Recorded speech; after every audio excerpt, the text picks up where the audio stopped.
Crawl out through the fallout, baby, when they drop that bomb. Crawl out through the fallout with the greatest of aplomb.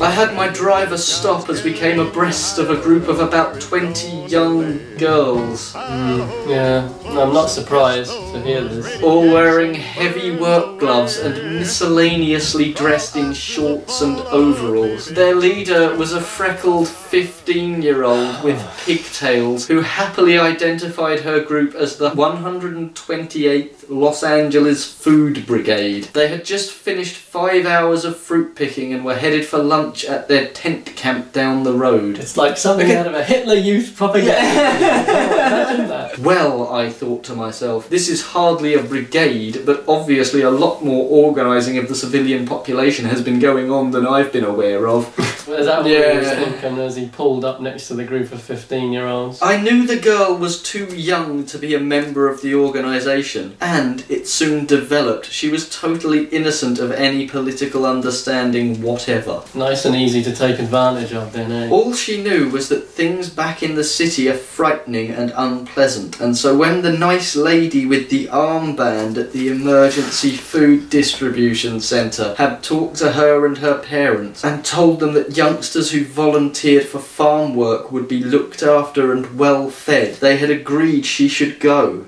Look, he could have written that in any way, and yet he chooses to write it in a predatory way. We tricked her, we got her, fuck them. Don't feel bad about ensnaring young people in your fucking fascist trap. And I guess if you get to marry a few of them, there's a little bonus. He's having flashbacks to fucking Ilsa, or Elsa. I don't know why I mixed those two. Just a quick aside here. One genre of like exploitation films that I essentially just refuse to watch, I have watched like a couple, is Nazi exploitation, because I just find it so distasteful that it's just like, no, I can't sit through a whole fucking film of this, you know. But that being said, the two maybe that I can remember watching, they take a definite anti-Nazi stance. You know what I mean? Like the ending of the film is the camp being overrun and the Nazis all meeting their deserved fucking fates. Whereas this, it feels like the seediness of it, but it's actually pro God, it's fucking it's going to end with them establishing the camps, building the and camps, joyously singing while they do. As the sun shines down. It's like Ilsa She-Wolf of the SS. Imagine if that film was actually made by a Nazi. Other than that, all that the girls have been taught is how to do their particular job, and the work songs and the hygiene lectures in the evenings around the campfire. What language are these work songs being sung? German. Yeah, this is disgusting. This is filth. This is disgusting. Filth. Actually, I just wanted to say as well, like the way that military are working with the organisation. I suddenly just realised it's the Wehrmacht and the SS. The organisation have now assumed the role of the SS, overseeing the regular army in exactly the way that the Nazis did. And this is the guy who's like, don't call me a neo-Nazi because I'm not just copying Hitler. Oh yeah? Then why have you got such a stick up your ass about that? Other than the Coming through the mountains just north of Los Angeles, we encountered a long column of marchers, heavily guarded by GIs and organisation personnel. As we drove slowly past, I observed the prisoners closely, trying to decide what they were. They didn't seem to be blacks or Chicanos, and yet only a few of them appeared to be whites. Many of the faces were distinctly Jewish, while others had features or hair suggesting a Negroid taint. Negroid features. Yeah. And these people get, when you just say, you're a Nazi, oh, you just call anyone a Nazi you don't agree with. It's like, no, I call people a Nazi when they start quoting other Nazis. So we all just have to, like, pretend we don't know what a Nazi is. Yeah, but no, Joe, you see, the Jews run everything. And the communists and the black deputised blacks kill all the white cats, and they come out in the street and they make everybody protest even though they don't actually know. No, don't laugh, Joe, please. I'm actually a very clever person. I'm actually a very serious man.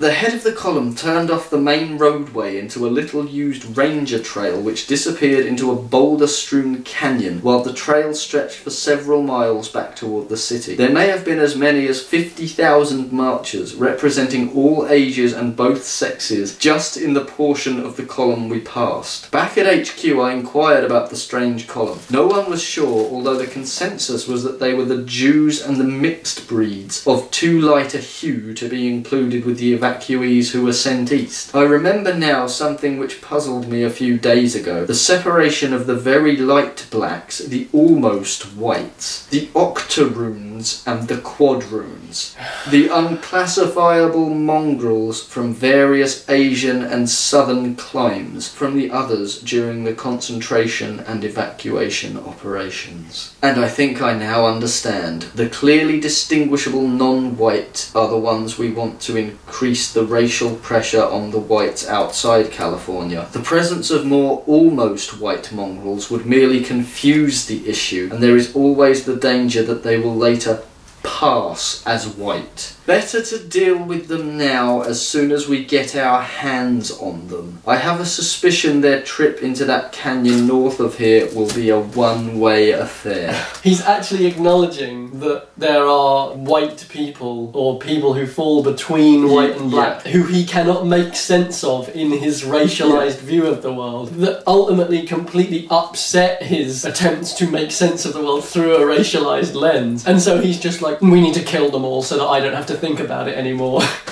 That's his answer. And he admits it. He doesn't even just avoid, he admits it. Also, the sentence, I have a suspicion the trip into the canyon north of here will be a one-way affair, it has a exclamation mark, so it's a joke. That's a funny joke. Yeah, it's a joke. It's a funny joke he just told you there. Also the fact that he refers to it as an evacuation, as if it's like they're doing them a favour, like they're rescuing them and like, oh, they're in so much danger, quick, get it, when it's you that's killing them. Yeah, but obviously there's still a lot of sifting out to do, obviously. Yeah, clearly, I mean, you don't need to tell me that, I knew that.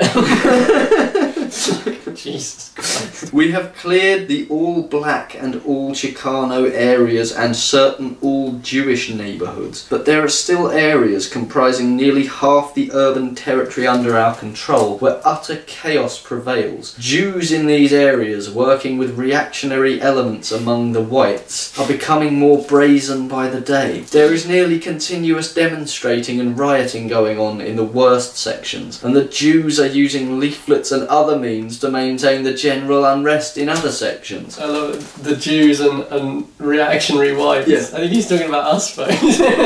He's talking about us. Yeah, we're the reactionaries. Yeah, we're the counter-revolutionary reactionary whites working in cahoots with the Jews. That's us. Since Friday, 4 of our people have been killed by snipers. Something must be done soon. Yeah, you should all munch down on those fucking cyanide. Yeah.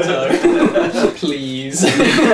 July 25. A very pleasant contrast today with most of my work of late. I spent the day interviewing some of the volunteers who have crossed into our area since July 4th, trying to pick 100 or so for a special problem-solving group, which will begin doing in a systematic way the sort of engineering and logistic chores I and my crew have been stuck with till now. Was the bet that he exclusively picks 15-year-old girls to join this fucking task force? As soon as he said a very pleasant contrast, I'm like, oh no. He'll be like fucking L. Ron Hubbard on the fucking ship full of fucking young boys. That'll be him at the end of the book. Yeah.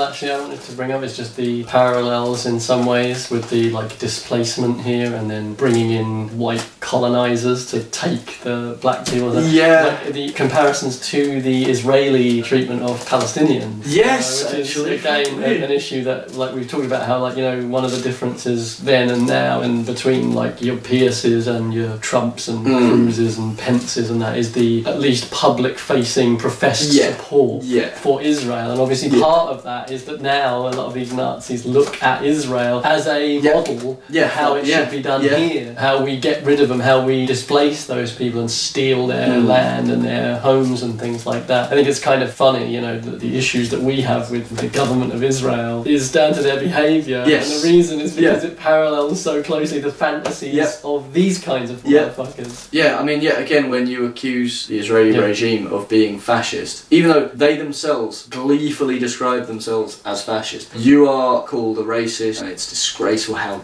dare you compare them to this? And it's like, well, it's right here. Yeah. It's right here. Yeah. What do you want me to say? Obviously, this chapter isn't quite as miserable as the last one. Yeah. But there's this real casual nature to the death, the destruction. I mean, obviously there was a death march going on, and it was just very, jokingly referred to. You know what I mean? So it's still fucking horrible stuff. The only silver lining we might get is a reappearance of the Order, which has tended to be quite hilarious in the past. Yeah. But even that, I don't know. We'll save it. It's clearly heading in dark places. Maybe a big nuclear bomb going off. That'd be nice. Which again would be a parallel to Ben. Yes, it would. Yeah, exactly. Yeah. That would be amazing. Yeah. I made a brief inspection tour, and it was heartwarming to see pretty white children playing quietly where previously hordes of screaming young blacks had swarmed. So what you're saying is they're both doing the same thing. I'm just choosing to use different language to describe them, and that's enough. That's it. Like I say, it's just pure vibes. There's no actual factual basis for any of it. Man of science, Mr. Pierce, has nothing factual to back up the absolute cornerstone of his entire life, his entire ideological, political existence. Even he can't give you a single example of why you should actually go from not believing it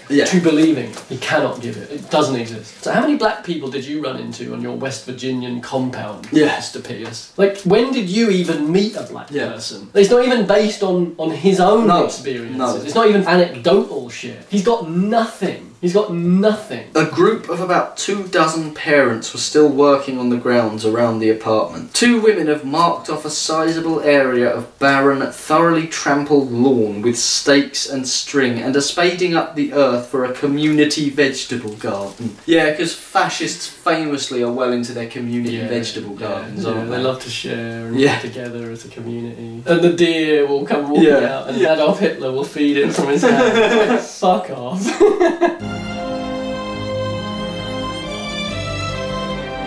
In windows which had previously known only torn paper shades, bright curtains, improvised from bed sheets and home-dyed, I imagine, have gone up. Fresh flowers are on sills formerly occupied only by empty liquor bottles. It's exactly what you said. It's exactly what you said, but somehow more stupid. Yeah. I love that as well, where he's like, hand dyed and hung up curtains. I like to imagine.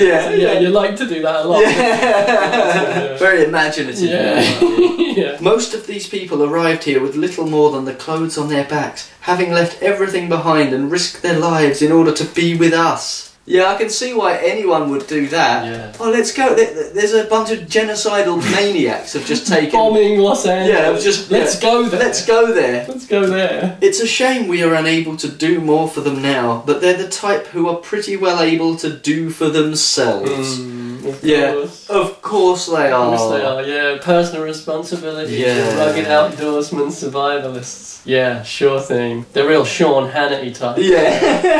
We're running into that People's Republic problem where the red states are so perfect and everyone in the red states is so brilliant and they're so ironclad and indefatigable, and yet they lost. And it's kind of the same thing here where it's just like, oh, whites are so superior and we're so self-sufficient and we don't need anything. And of course we've been completely destroyed and everything's terrible and our country has been taken from us effortlessly. Here, like, we have the same issue like that Kurt kind of inherited from his plagiarism, where it's like, and then when they decide that they're going to seize power, be it, the People's Republic or whatever the fuck this is going to end up being called. The Fourth Reich? Yeah, exactly, They just effortlessly take it. All the planning or any of the logistics, any of the difficult stuff that you'd have to go into to explain it in any detail just gets done off screen or just not even vaguely mentioned, and it all just happens like that. Don't worry about it, don't think about it. Just imagine all of the black people you can kill. And all of the white 15-year-old girls you can rape. Just think of that. Go to your happy place. Go to your your fucking eagle's nest fucking mind palace and imagine you're your best pals with fucking Adolf Hitler. One of the first volunteers I picked this morning was a man to find a suitable truck somewhere and use it regularly for hauling refuse away from the new settlement and bringing in food each day from the nearest distribution point. He is a 60-year-old who formerly owned his own plastics factory in Indiana, but he is happy to be a garbage man here. I'm sure Mr. Pierce would be more than happy to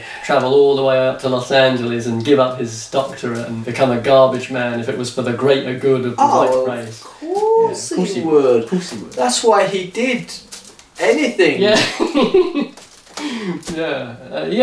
Yeah. Sure. It's gotta be right. Yeah. Who can take your trash out? Stomp it down for you. Shake the plastic bag and do the twisty thingy too. The garbage man. Oh, the garbage man can.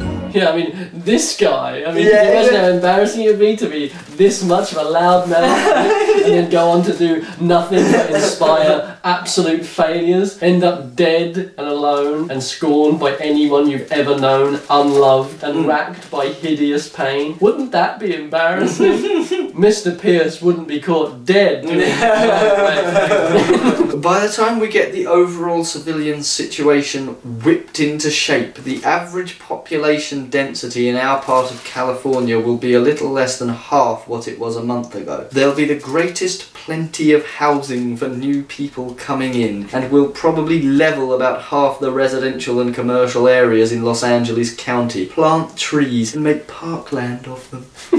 And this is it, like another perfect example of the fundamental bankruptcy in right-wing ideology. They would never think to redistribute the resources that we have, even just our attitude, to be more humane and more equitable and more fairly distributed amongst everyone so that we can all live this way. No, the only answer is, well, if we genocide half of the population, then there'll be a bunch more shit for me to take. That's it. That's the only explanation for it. It couldn't possibly be that, well, we have enough for everyone right now. No, then I don't get to kill those people, and that's what I want. Again, this is why when they give all this, and we're to make parkway out of it, and we'll live in the forest. And we'll Who is it that's taking all that shit away? You're never going to pick fruit because you don't want to. You want to kill people. So once you have killed the people who you deem the right targets to kill, now you'll just find a new bunch of then people it'll to do be, later. oh, who else I'm can really I kill? jonesing for a fucking strangulation. And that's why they will end up just killing each other.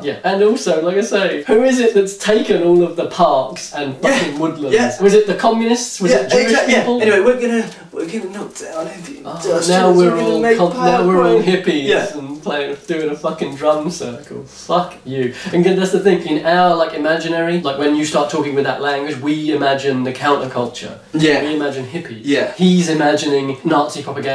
He's imagining blonde-haired girls in white dresses, siding wheat. That's what he's imagining. That's why it might seem out of place, but it's not. He's not being all hippy-dippy because he fucking hates. He's being Hitler Youth. He's being it's that whole sun god worship bullshit, the pagan weird fucking cult shit. It's all that, the cosmotheism. Of course. Of this fucking tax dodging phony church. What a rotten cunt. What a miracle it is to walk the streets which only a few weeks ago were filled with non-whites lounging at every street corner and in every doorway, and to see only white faces, clean, happy, enthusiastic white faces, determined and hopeful for the future. No sacrifices too great to successfully complete our revolution and secure that future for them and for the girls of the 128th Los Angeles Food Brigade and for millions of others like them throughout our land. And for the girls of the Food Brigade, all of whom I have since married. Exactly. Yeah, it's funny how he keeps thinking about it. He's still thinking about that, strangely enough. Wow, would never have expected that. August 1st, 1993. Today has been the day of the rope. A grim and bloody day, but an unavoidable one. Unavoidable. Yeah. Earl Turner can't imagine any possible future in which this didn't happen. Yeah, I can't think of a way in which this would have been avoided, Mr. Turner. Man holding the rope in his hand and advancing menacingly. Oh, hangman. Yeah, so that has obviously become a term that is kind of like how nowadays the QAnon lot will say, you know, like the storm. Yes, the day of the rope. That's what they are talking about, really. They mean the day of the rope, when we kill them all, when we murder them all. Crystal night. In their, or the night of the long night. Yeah, exactly. There's the obvious allusion to the Nazi purges and murders and pogroms, mass racial violence. But yeah, obviously in the QAnon crowd's professed public language, they will say that, you know, that's when Trump's going to unseal the indictments and all the judges and all the Democrats and everyone will be arrested and then they'll be punished. But obviously we know what their punishments were going to be. We heard them screaming on January 6th they wanted to hang Michael. They wanted the day of the rope. Tonight, for the first time in weeks, it is quiet and totally peaceful throughout all of Southern California. But the night is filled with silent horrors. He's talking about himself. From tens of thousands of lampposts, power poles and trees throughout this vast metropolitan area, the grisly forms hang. It's like we've just gone from this wonderful communal gardens and the lovely... He was happy to give up his ownership of a factory in Indiana to come and be a garbage man here, because he loves to see his street littered with dead bodies. Southern trees bearing strange fruit. Just a fucking sick cunt. I mean, like I say, let's not be, his great-grandfather was literally in the Confederacy. In the lighted areas, one sees them everywhere. Even the street signs at intersections have been pressed into service, and at practically every street corner I passed this evening on my way to HQ, there was a dangling corpse. 4 at every intersection. Hanging from a single overpass only about a mile from here is a group of about 30, each with an identical placard around its neck, bearing the printed legend, "I betrayed my race." In the areas to which I have not yet restored electrical power, the corpses are less visible, but the feeling of horror in the air there is even worse than in the lighted areas. In the middle of one of the unlighted blocks, I saw what appeared to be a person standing on the sidewalk directly in front of me. As I approached the silent figure, whose features were hidden in the shadow of a large tree overhanging the sidewalk, it remained motionless, blocking my way. Feeling some apprehension, I slipped my pistol out of its holster. Then, when I was within a dozen feet of the figure, which had been facing away from me, it began turning slowly toward me. There was something indescribably eerie in the movement, and I had stopped in my tracks as the figure continued to turn. A slight breeze rustled the foliage overhead, and suddenly a beam of moonlight broke through the leaves and fell directly on the silently turning shape before me. The first thing I saw in the moonlight was the placard with its legend in large block letters, "I defiled my race." Above the placard leered the horribly bloated, purplish face of a young woman, her eyes wide open and bulging, her mouth agape. Finally, I could make out the thin vertical line of rope disappearing into the branches above. Apparently the rope had slipped a bit until the woman's feet were resting on the pavement, giving the uncanny appearance of a corpse standing upright of its own volition. I shuddered and quickly went on my way. There are many thousands of hanging female corpses like that in this city tonight, all wearing identical placards around their necks. They are the white women who are married to or living with blacks, with Jews, or with other non-white males. I mean, we knew the guy was an absolute irredeemable pervert, but Jesus fucking Christ. On the other hand, about 90% of the corpses with the "I betrayed my race" placards are men. Those wearing the latter placards are the politicians, the lawyers, the businessmen, the TV newscasters, the newspaper reporters and editors, the judges, the teachers, the school officials, the civic leaders, the bureaucrats, the preachers, and all the others who, for reasons of career or status or votes or whatever, helped promote or implement the system's racial program. Is there anyone left? You haven't fucking hanged tonight? Like, the rest of the book is just the list of all hanged. The system had already paid them their 30 pieces of silver. Today we paid them. Shut up. Blow it out your arse. The only time he gets this, like, Yeah. You can feel how much he relishes he's it. leaning right It's, yeah. The only times he gets like that is when he's describing either murder or an underage girl. Yeah. And of course, when he's describing the murder of an underage girl. Yesterday was an especially bad day of rioting, with the Jews using transistorized megaphones to whip up the crowds and egg them into throwing stones and bottles at our troops. Oh, for fuck's sake. They were chanting, "Racism must go," and "Equality forever," and other slogans the Jews had taught them. It reminded me of the mass demonstrations of the Vietnam era. The Jews have a knack for things like that. But by 3 o'clock this morning, the crowds had long since finished their orgy of violence and chanting. You just hanged thousands of people! And they've literally just seized power by destroying this entire city and threatening everybody else with nuclear bombs. But no, it's an orgy of violence when it's justified. When people fight back, it's an orgy of violence. But when it's me, it was terrible, but it was unavoidable. But by 3 o'clock this morning, the crowds had long since finished their orgy of violence and chanting, and were in bed, all except a few groups of diehards who had rigged up loudspeakers and were blaring system radio broadcasts out over the surrounding neighbourhoods, broadcasts which alternated between screaming rock music and appeals for brotherhood. I knew he was going to have to get to music at some point. The dang loud, the kids playing their dang loud music.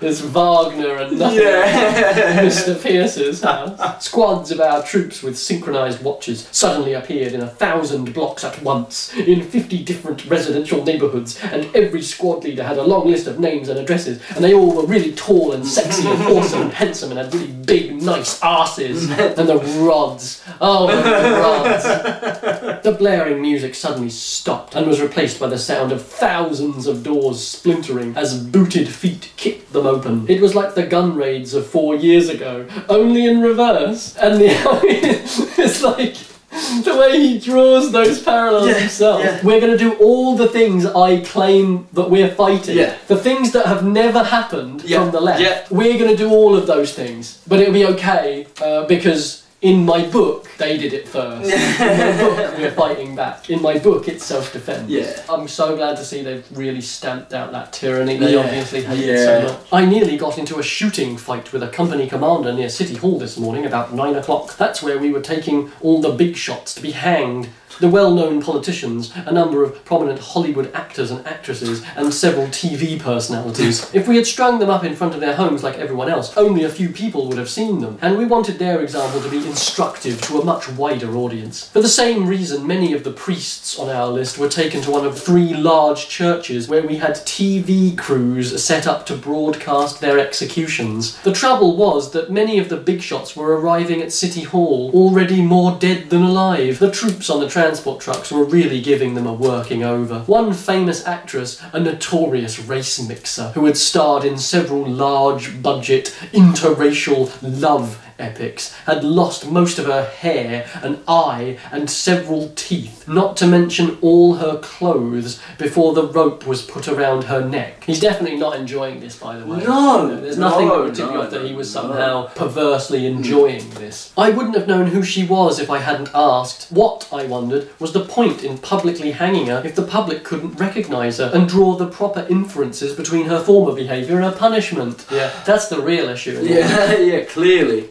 That's the first thing that came into my mind. Normal human being that I am. I was drawn to a commotion near one of the trucks which had just arrived. A grossly fat old man, whom I immediately recognised as the federal judge who had handed down some of the system's most outrageous rulings in recent years, including the one confirming the power of arrest granted by the Human Relations Councils to their black deputies, was resisting the efforts of the troops to pull off his pyjamas and dress him in his judicial robe. One of the soldiers knocked him down, and then 4 others began kicking him and repeatedly slamming him in the face, stomach and groin with their rifle butts. He was unconscious and perhaps already dead when the rope was knotted around his neck and his limp figure was hauled about halfway up a lamppost. I was thoroughly disgusted by this latter incident and by several others of a similar nature, and I sought out the officer in charge of the troops there to lodge my complaint. I asked him why he wasn't maintaining proper discipline amongst his men, and I told him in strong terms that the beatings of the prisoners were counterproductive. We must maintain a public image of strength and uncompromising ruthlessness in dealing with the enemies of our race, but to behave like a gang of Ugandans or Puerto Ricans hardly accomplishes that.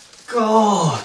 Like, I love the way he's complaining about the judge and all the outrageous rulings he handed down. Did he ever hand down a ruling that was hang everyone in Los Angeles from a fucking lamppost? No? Could have been that outrageous then, couldn't it? Fuck me. Note to the reader. Uganda was a political subdivision of the continent of Africa during the Old Era, when the continent was inhabited by the Negro race. Puerto Rico was the Old Era name of the island of New Carolina. It is occupied now by the descendants of white refugees from radioactive areas of the southeastern United States. But before the race purges in the final days of the Great Revolution, it was inhabited by a mongrel race of especially unsavoury character. Fuck me! Oh my god, I love his little history lesson. Yeah, he really is a cunt. Yeah. Yeah. Really is just a cunt. Like, just a cunt. Just pure There's cunt. there's nothing more to say about him, really. He's Pure just a fucking cunt. Yeah. Above all else, we must show ourselves to be disciplined, since we will be demanding strict discipline on the part of the civilian population. Yeah, you wouldn't want to be seen as hypocritical in any way, would you? Well, he does literally everything he's claimed is the reason their revolution is necessary, and a million times more. Yeah, well, he spent the entire story fucking railing against this, that and the other. And then as soon as he gets to the end where it's time for his vengeance, they do this, that and the other, but 10 times fucking worse than it's ever been described before. I can see why so many people flock to support him. Yeah. Oh, I hate tyranny. That's why I love to lynch literally everyone I can get my fucking bloody Nazi hands on. We must never give vent to our feelings of frustration or our personal hatreds, but must show by our behaviour at all times that what we are doing is serving a higher purpose. Our personal hatreds. It's not. We must never give in to our personal hatred. All you're doing Here's is a list giving of in all to the your people I want you to hang for me. Fuck me. That's all they've ever done. The captain exploded and said that he, not I, was the one who had the responsibility, and that he was doing the best he could under very difficult circumstances. He also told me that he knew enough about the psychology of his men to understand the value of letting them beat the prisoners as a way of justifying to themselves that the prisoners were their enemies and deserved to be hanged. I really couldn't counter the captain's arguments, but I did note with some satisfaction that when he turned away from me, he strode angrily over to a group of soldiers who were brutally pistol-whipping a long-haired, effeminate-looking youth in an outlandishly mod get-up, a popular rock performer, and ordered them to stop. Upon thinking about it, I have come to see things more from the captain's viewpoint. Of course, we must tighten up discipline a great deal as soon as we can, but for the moment it is better for us to have more political reliability and less discipline among the troops. Jesus fucking... I mean, for fuck's sake. People are what they have become, and we have to accept that as a starting point. Actually, it has been true all through history that only small portions of a population... You've done this. You've done this all already. Yeah. He's just completely repeating himself. That's surprising, isn't it? The great bulk are morally neutral, incapable of distinguishing absolute right from absolute wrong, and they take their cue from whoever is on top at the moment. Yeah, you've said all this, man. Yeah, and you're literally carrying out mass lynchings because you're a racist. But when evil men rule, most of the population will wallow happily in degeneracy of the worst kind, and will self-righteously parrot every filthy and destructive idea that they have been taught. What, you mean like Nazism? Yeah, no destructive ideas allowed in Los Angeles nowadays. Anyway, have a look at the fucking sea of hanging corpses that litter the city now. This moral weakness will have to be bred out of the race over hundreds of generations. For now, it is sufficient for us to eliminate the consciously evil portion of the population, plus a few 100,000 of our morally crippled good citizens across the country, as an example to the rest. Oh, it's nice to see that he's very reasonable and pragmatic about the whole thing.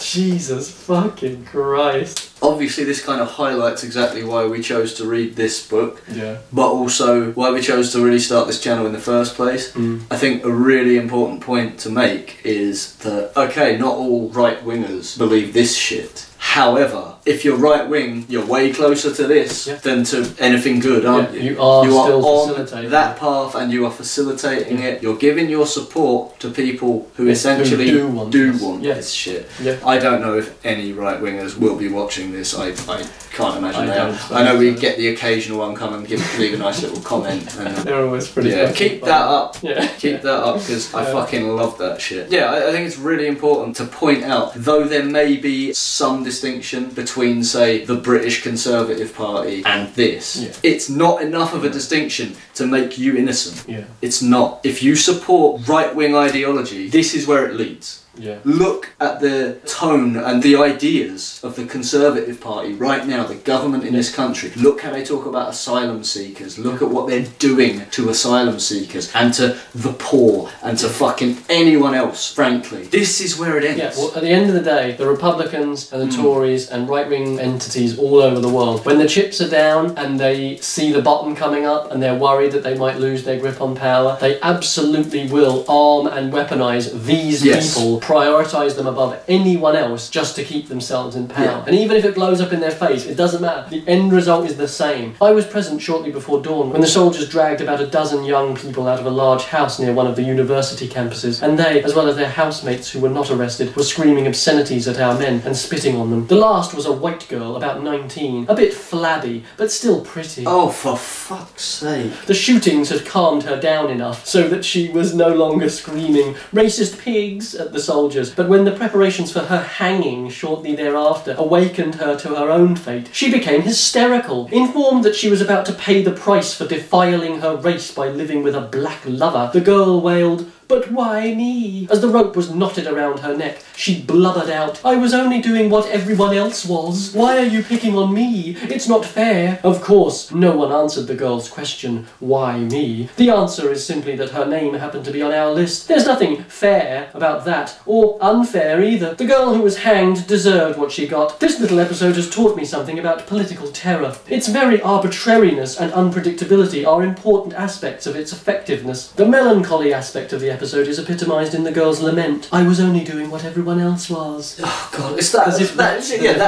That's the defence, and that's what anyone would say. "I merely did what my Jewish overlords demanded of me." Exactly. Yes.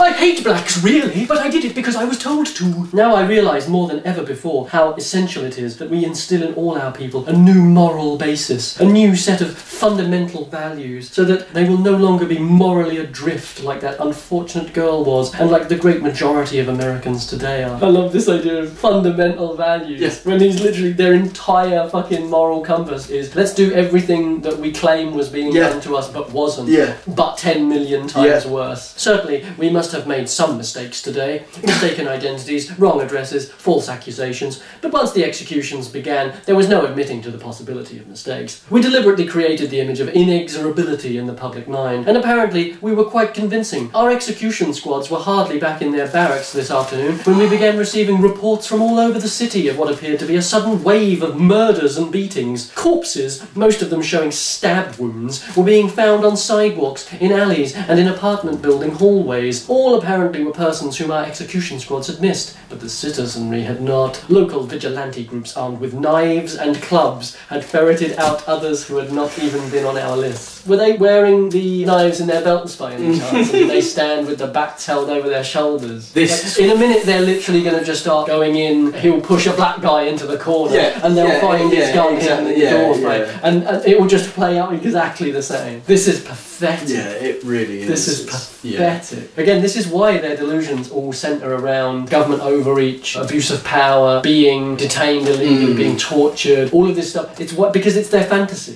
It's what they want to do. So they have to imagine, like he said there, the soldiers have to be allowed to beat them up so they can psychologically pretend that what they're doing is justified in any way. From now on, it's all uphill, in the good sense, reorganising, re-educating, and rebuilding this whole society. Yay! August 8. 1993. With more than half the key people back at work here now, things are beginning to run almost normally. Oh, that's convenient. Just done. Like that's that done. Everything's back up and running. We just had to hang, 30, 40, 50,000, 60,000 people, and everything just went back the way it was supposed to be. It was brilliant. It was amazing. One of the most interesting aspects of my work has been setting up the interfacing with the Department of Food. They produce the food, we transport it, store it, and distribute it. I'm glad he's just going to go through all this, isn't he? We're just going to have to read all of this. Oh, this is going to be the chapter, is it? Well, let's just skip it and pretend we're There were several problems to be worked out, primarily because a certain amount of food which is produced does not go directly from the fields to the distribution point, but is processed first. I'm going to read this really quickly.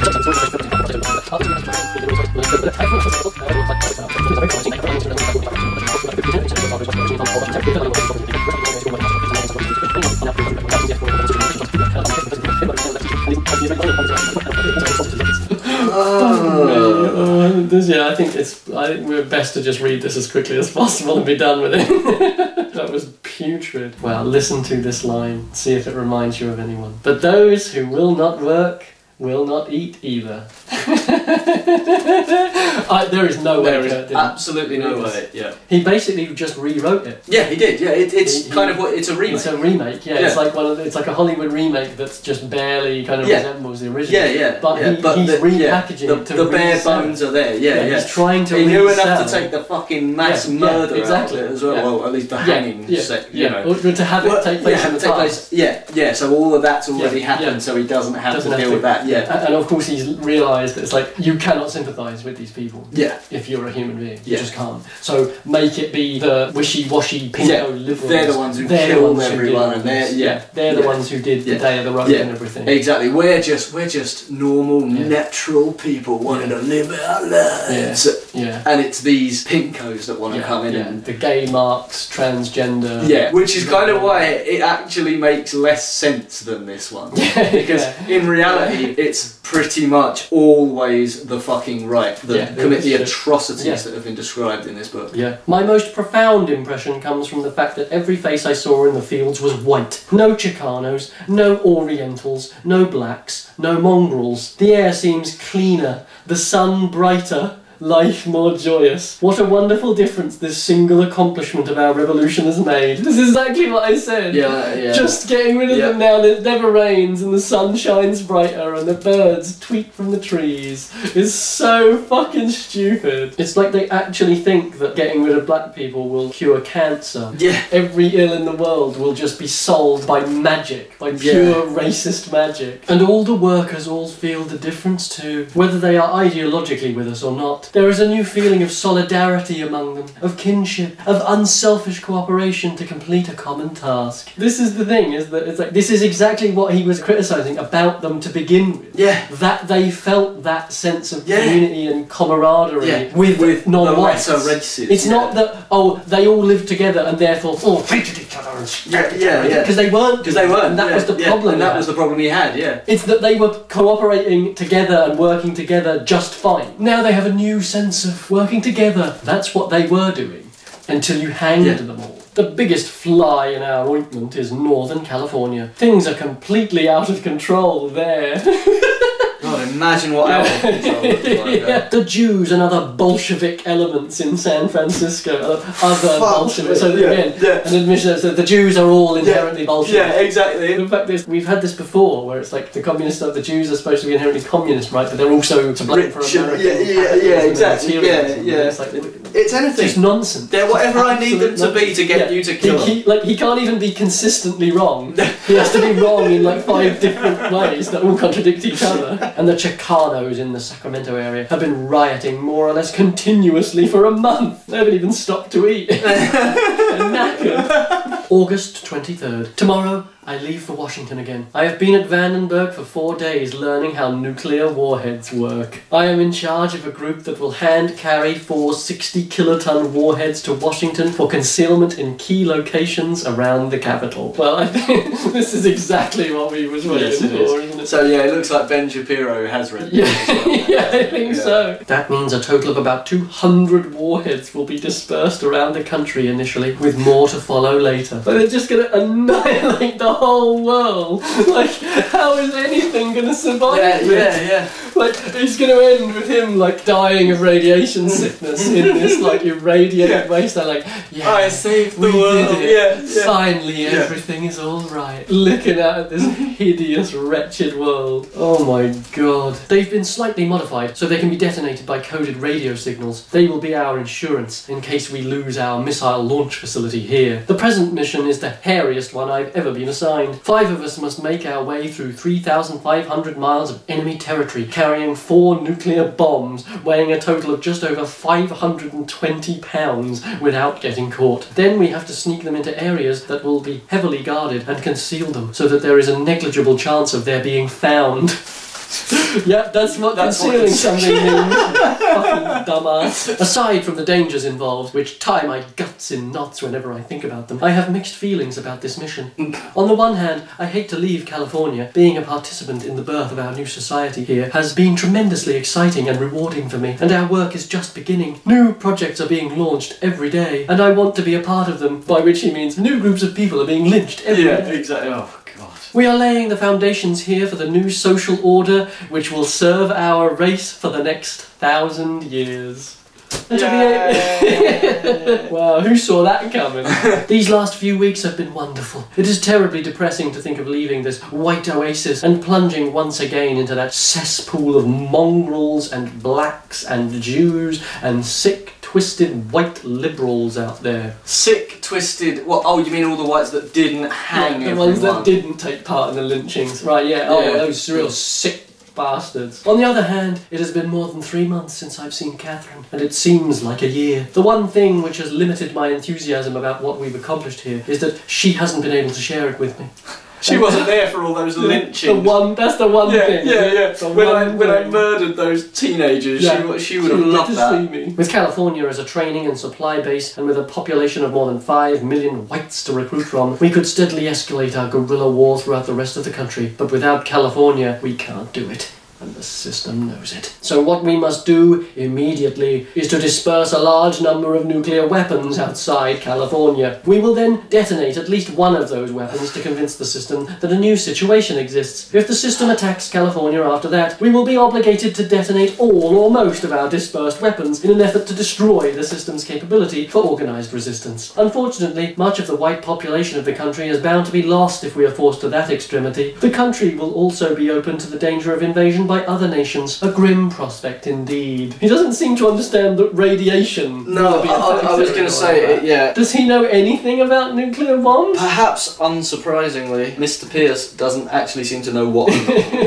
No, oh, no, I don't think so. The nukes are in the air. Yeah. September 4, 1993. Although I've been in Washington nearly a week now, this is the first opportunity I've had to write. After our hectic trip across the country, we spent several hectic days getting 2 of our hectic bombs. And again, he just skips all the interesting stuff. I've been so busy fighting and doing loads of cool stuff that I haven't had time to write. I've been so busy being very tall and handsome. I haven't had a moment to write. Then last night was the first uninterrupted night I've had alone with Catherine since I've been back. And tomorrow it's another bomb planting mission. But tonight is for writing. Saturday night's all right for writing. Oh, what a prick. I do love how goofy it is. It has... He's such a dweeb, man. Yeah. It's because of his, like, his personality type and obviously the era that he's from. Yeah. It just sounds so fucking goofy. Our trip here from California was like something from a zany movie. That's my favourite kind of movie. From some zany picture show. Magic Lantern. Zany Magic Lantern. A zany moving picture show. Yeah, the movie even had sound. Even though all the events are still fresh in my mind, I can hardly believe they really happened. Conditions in this country have changed so much in the last 9 weeks that it's as if we had used a time machine to step into an entirely different era. An era in which all the old rules for coping we spent a lifetime learning have been changed. Yeah, it's not the only one who feels that. I was surprised at the ease with which we were able to leave our enclave. The system's troops are all clumped together in just a few border areas along the major highways, with additional company-sized groups troops stationed at roadblocks on the back roads. Company-sized groups, does he mean? Companies, yeah. Yeah, I think that's why that word is. It was an army-sized group of people. Group of armed soldiers. Yeah. It was a group of people the size of about 1,000 people. Yeah. These back road troops are doing practically no patrolling, and it is a simple and safe matter to bypass them, which accounts for the fact that so many white volunteers have been able to infiltrate into our area of California since July 4. It's funny to see how that's exactly how it worked out for them, isn't it? Yeah, there's just no, the government, no resistance. They barely even try and as he parts the blinds and sets the helicopter. We took an army truck north to Bakersfield and then drove northeast another 20 miles to within half a mile of a roadblock manned by black troops. All 5 of us kept our automatic rifles cocked and ready, and we had 2 rocket launchers beside, one on each shoulder. The few white military personnel in the area, even though confirmed race mixers, were regarded with suspicion and treated with the contempt they deserved by the blacks. You missed this. It's so idiotic is the real takeaway I've got from this. Is he's supposed to be this like fucking mammoth intellectual, and he just sounds like a fucking middle-aged UKIP member on Question Time. You know what I mean? Just pissing in the wind. Yeah. I am born in Inverness. I am a passionate Highlander. I am British forever. We will never change. We will keep our union together in the name of Jesus. Our spies had reported several instances in which these white renegades had been humiliated and abused by their black fellow soldiers. Considering this, we had decided that we would have a better chance as non-whites of bluffing our way. Is he about to do what I think he's about to do? Is Catherine going to do another makeup job? Is that...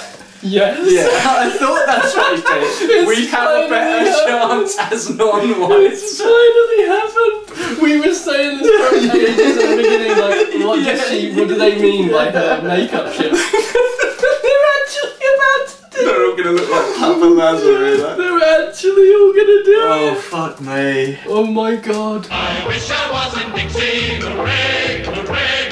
In Dixieland I'll take my stand to live and die in Dixie. Considering this, we had decided that we would have a better chance as non-whites of bluffing our way past any challengers. Accordingly, we had all applied a dark stain to our faces and hands and pinned Chicano-sounding name tags on our fatigue uniforms. We figured we could pass as mestizos, so long as we didn't run into any real Chicanos. For 4 days I was Jesus Garcia. Actually gave himself the name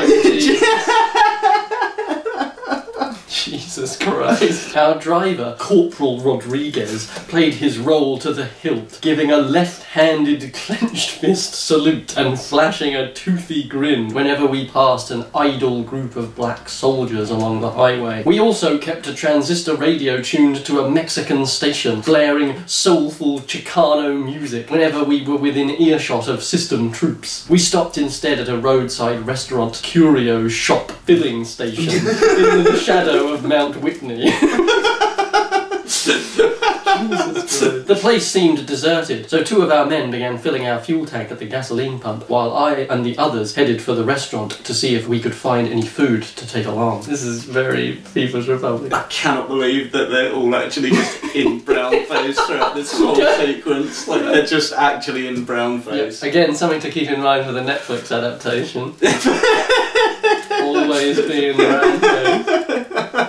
We found 4 soldiers inside, quite drunk, sitting around a table cluttered with empty bottles and glasses. 3 were blacks, and the 4th was white. "Anybody around here we can pay for gas and some food?" I asked. "No, man, just take what you want. We ran the honky owners out of here 3 days ago," one of the blacks responded. "But not before we had some real fun with their daughter, eh?" the white exclaimed, grinning and nudging one of his companions. Jesus fucking Christ. Perhaps it was the grim stare I gave, or perhaps he suddenly noticed Corporal Rodriguez's very blue eyes, or it may have been that the stain on our faces had become too streaked from perspiration. In any event, The white soldier suddenly stopped grinning and whispered something to the blacks. At the same time, he leaned back and reached for his rifle, which was resting against an adjacent table. Before he even touched his weapon, I pivoted my M16 off my shoulder and raked the group at the table with a blast of fire, which sent them all sprawling to the floor, spurting blood. This is not only clearly, I think, the most racist thing we've ever read, but like the most embarrassing. This is the most embarrassing it's ever gotten. It almost, there's shades here actually of that scene in the diner in Way of the Shadow Wolf. Yes, yeah. I was gonna say, effortlessly overcomes them and just kills them it's in like, a very Seagal-esque manner. I think you could probably compare his writing style as being closest to like Way of the Shadow Wolves. It's so infantile. It's so super childish. It's like what you if you gave a writing assignment to like a racist 6-year-old. This is roughly what you'd expect. Yeah, it's basically like, what if 3-year-old Hitler? The 3 blacks were quite obviously dead, but their white renegade companion, though shot through the chest, raised himself to a sitting position and asked in a plaintive voice, "Hey man, what the shit?" I think that's a fair question. Corporal Rodriguez finished him off. He pulled his bayonet from his belt scabbard, seized the dying white by his hair, and hauled him off the floor, the point of the bayonet jammed under his chin. "You piece of race-mixing filth, go join your black brothers!" And with one savage stroke, Rodriguez practically decapitated him. It's so fucking stupid. It really is, it really is. His head goes flying through the window. I don't know if we've ever read anything that's been like every kind of stupid all at once. It's like every kind of bad we've ever come across. It's all in here. It's horrifically racist, obviously. And it's so dumb. It's like, go join your black brothers, as if that's like, wow, what a one-liner. You know what I mean? It's like a parody. It's so embarrassing. It's amazing how he's not even vaguely able to add any kind of credibility whatsoever to his beliefs or his descriptions of these allegedly glorious events. Like, they're so cartoonish and ridiculous. And like, it just shows like the absolute vacuousness of this ideology. And obviously, it's no less dangerous, of course, but it's so ridiculous and hollow, and it's just this is it. Folks. This is it. Even the best they have to offer, according to them, according to by their own definitions. The best they have to offer is this shit. And then I punched his block off. And his body flew apart. And I was really tall and handsome and sexy. I was going to say, it's literally just fantasy fulfillment. Yeah, that's it. He wrote the book to fantasize. To fantasize about as doing himself. the things like, he was never going to do. And never did. It's It's fucking so embarrassing. Another thing as well, another box that gets checked is the fact that the race traitors always get it worse. You know what I mean? It's like, he shot 4 of them. The 3 black guys just died instantly. But he needs to make an example of the white guy, because he should know better. Disgusting. 5 miles further down the highway, at the intersection where we wanted to turn east, a military jeep with 2 blacks in it was blocking the side road. A 3rd black was directing traffic, waving all northbound military vehicles on down the main highway. He was evilly directing traffic in his black way. It's like, now they're just doing like completely mundane things. Like, oh, we're just sitting at a diner in a very black way. Ooh, it's so fucking pathetic. From there, we didn't run into any more concentrations of system troops, but we accomplished that only by avoiding the major highways and cities and sticking to secondary roads. We rattled and bounced across the mountains and deserts of California, Nevada, Utah and Colorado, and then the plains of Kansas and the rolling hills of Missouri for 75 hours straight. What the fuck? We had been monitoring both the civilian broadcast band and the military communications bands during the trip, and we were about 80 miles west of St. Louis when a special announcer cut into the afternoon weather report. The previous day, at noon, a nuclear bomb had been detonated without warning in Miami Beach, the announcer said, killing an estimated 60,000 people and causing enormous damage. A second nuclear bomb had been detonated outside Charleston, South Carolina, just 4 hours ago, but casualty and damage reports were not yet available. Right, I just... So, the year is 1993. Yes, yeah. Would that not mean that essentially the entire planet was dead? I mean, yeah, like, I think we spoke about this before, how he seems to have no conception of nuclear fallout. Yeah. Yeah, obviously he's writing this in the 70s. Okay, yeah. But still, like, obviously he's fucking familiar with the nuclear bomb, for Christ's sake. He would have to know that in the space between the 40s and the 70s, that nuclear armaments have increased in their damage potential, their effectiveness and so on. Plus another, like, 20, 30 years onto that. Yeah. This is a fucking absolutely devastating thing to do. I just wonder, like, what is his explanation? Like, are we literally gonna end the book with them living in, like, fucking fallout? And they're all just like, yeah, hooray, now we're all like fucking melted fucking mutants. Now we're finally happy with this. And then they all just like lay down their guns and fucking sing after the fall. Yeah. Literally, what is the fallout going to be from these two bombs? And again, the fact that they just happen completely out of nowhere. They hear it on the radio. Yeah, imagine that in the movie. Like everything happens. Is that what happens in Oppenheimer? Yeah. It's basically just Cillian Murphy listening to the wireless. To the wireless about all the things that we should be seeing on screen. I just don't understand, like, where the fuck he gets off being this much of a fucking hack. Both bombings were the work of the organisation, said the announcer, and he would now read the text of an organisation ultimatum. I jotted down the ultimatum almost word for word on a scrap of paper as it came over the truck radio, and this is very nearly it. To the President and the Congress of the United States and the commanders of all US armed forces, we, the Revolutionary Command of the organization, issue the following demands and warning. First, cease immediately all build-up of military forces in eastern California and adjacent areas and abandon all plans for an invasion of the liberated zone of California. At this point, the announcer, feeling a little woozy and needed to take a moment. Second, abandon all plans for a nuclear strike against the liberated zone of California or any portion of... I mean, why? Yeah. At this point, why? Yeah. Why do that? Yeah. The damage has already been done. It's just absurd. Like you say, the nature of nuclear weaponry is actually very important now, and it's like completely contradictory in one way or another, in whichever approach you take. I mean, the fact that his plan, like I said, like obviously this is what he always alluded to, that he could build a nuclear bomb, he would do it someday. Yeah. And obviously never did. That's surprising. Yeah, but it's like he's literally like on the level of a fucking Batman Superman. Running around with a giant bomb with a fucking fuse hanging out of it, like throwing it at an orphanage or whatever. It's like, this is your big plan. Yeah, I think the worst thing about William Luther Pierce, well actually no, it isn't. The worst thing about him is obviously all the paedophilia. Probably the worst part. But the fact that he's actually not like a Batman villain. What he's like is one of those middle-aged men who post memes on Facebook that have a Batman villain and then some bullshit quote that has nothing to do with the Batman aspirational. He's a poster of aspirational Batman. I keep my circle close, but we're tight. Yeah, the picture of like the Joker and the Riddler. Third, make it known to the people of the United States through all the communications channels at your disposal these demands and warnings. If you have failed to comply with any one of our 3 demands by noon tomorrow, August 27, we will detonate a second nuclear device.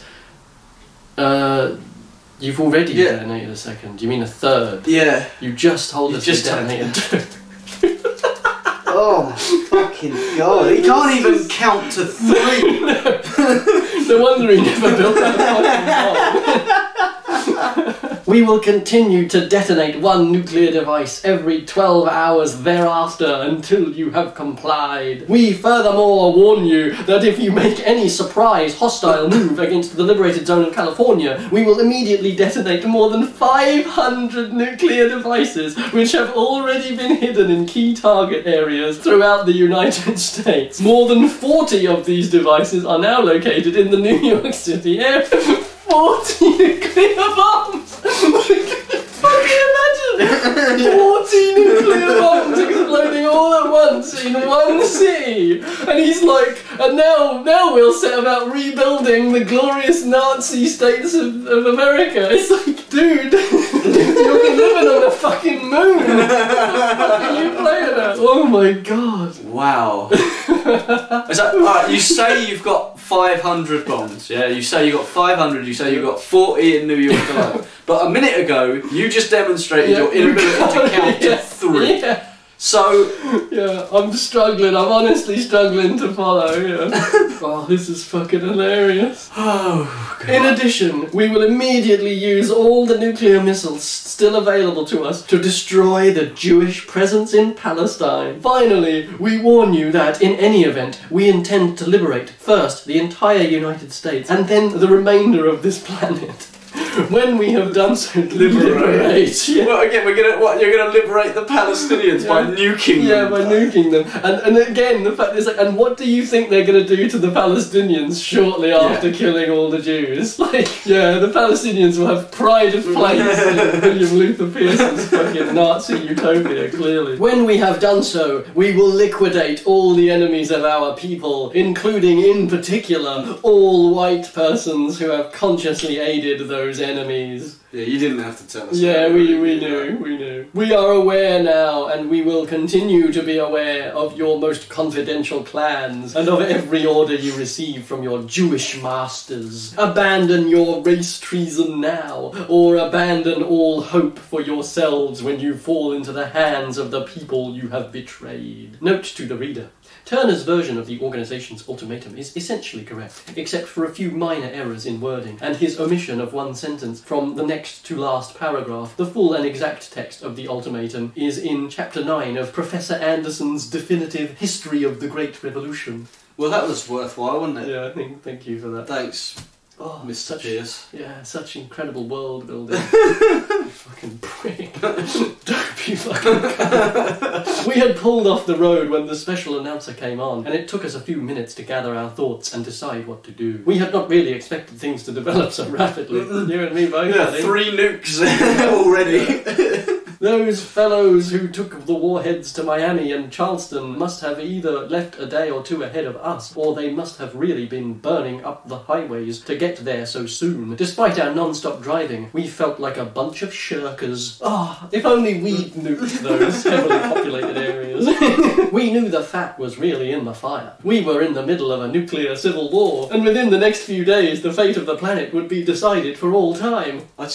Sorry, the term nuclear civil war is just hilarious. Tiny country nuking itself over and over again. That's what everyone's doing. We knew everyone would be off balance as a result of what had just happened, and we decided to take advantage of the general confusion by converting our truck into an emergency vehicle and barrelling straight down the highway toward our destination. We didn't have a siren, but we did have flashing red lights, front and rear, and we completed the conversion a few minutes later by stopping in a rural hardware store and buying some cans of spray paint, which, with some hastily improvised stencils made from torn newspapers, we used to paint Red Cross symbols in the appropriate places on our truck. We didn't have sirens, but we had flashing red lights and we all went, woo! Yeah.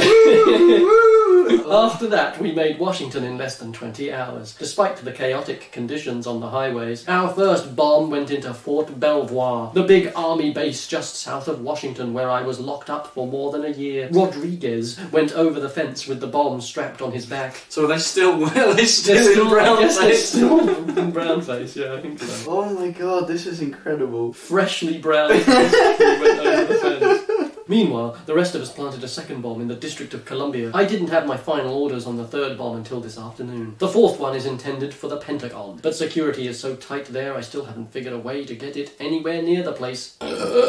I must confess that my mind has not been exclusively on my work since I've been back here. Catherine and I have stolen time from our organisation responsibilities to be together. Anytime he mentions Catherine and this idea of like this like normal romance, loving romance. Yeah, it's like you're psychopaths. You're fucking like you're a serial killer. Yeah. She is at best an accomplice of a serial killer, and you're both rabid lunatic fucking Nazis. Like just stop. Stop pretending you feel love, Mr. Pierce. You're not convincing me.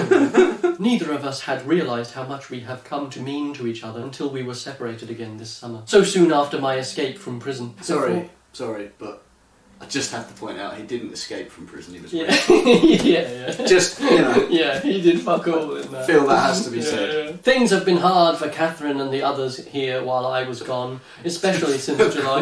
Without being brilliant.